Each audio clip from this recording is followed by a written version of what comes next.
Se lancer dans un prêt en Israël, ouais, ça peut vite ressembler à un vrai labyrinthe. Alors aujourd'hui, on va décortiquer tout ça ensemble. On part de la simulation en ligne jusqu'à la signature finale pour que ce parcours du combattant se transforme en réussite.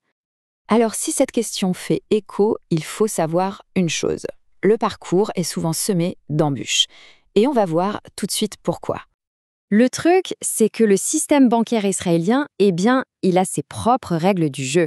C'est vraiment unique. Et la première erreur, c'est de croire que ça fonctionne comme en France ou ailleurs en Europe. C'est le piège à éviter absolument. Bon, alors rentrons dans le vif du sujet. Qu'est-ce qui rend ce marché du crédit si particulier? Ok, alors il y a plusieurs choses qui le rendent unique. Déjà, les taux variables. Beaucoup sont liés au fameux prime, le taux directeur de la Banque d'Israël. Concrètement, ça veut dire que les mensualités peuvent bouger. Ensuite, les taux fixes, attention surprise, ils ne sont pas toujours fixes sur toute la durée, et ça peut vraiment dérouter. Et puis, on ajoute à ça des durées de prêt qui sont flexibles, oui, mais avec des conditions bien précises et des garanties demandées qui sont typiques du marché local. Bref, c'est tout ce cocktail qui rend les choses complexes. Alors, face à tout ça, comment on s'y retrouve? Eh bien, il y a une première porte d'entrée, un outil très utile, le simulateur de prêt en ligne. La grande question, c'est par où est-ce qu'on commence pour y voir un peu plus clair?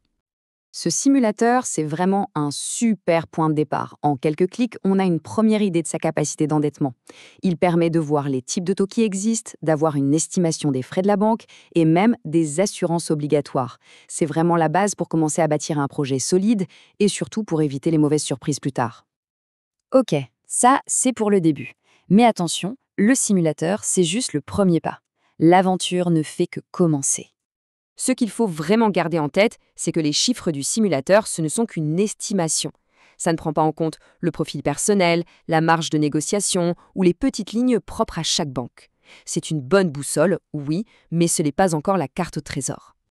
Alors, la question à 1 million. Comment on passe de cette simulation sur un écran à un vrai prêt, approuvé et avec les meilleures conditions possibles? Eh bien, c'est là que ça se joue.